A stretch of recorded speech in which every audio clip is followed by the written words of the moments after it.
Magandang araw po. Ito po si Mark Villar, ang author at principal sponsor ng Internet Transactions Act or ITA sa Senado.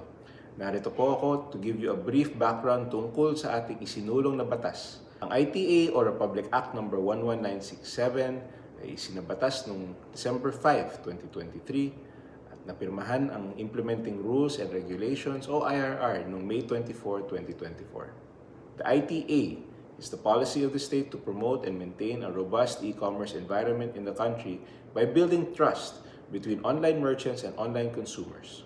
The law is expected to encourage the use of e-commerce by providing safeguards for both business and consumers.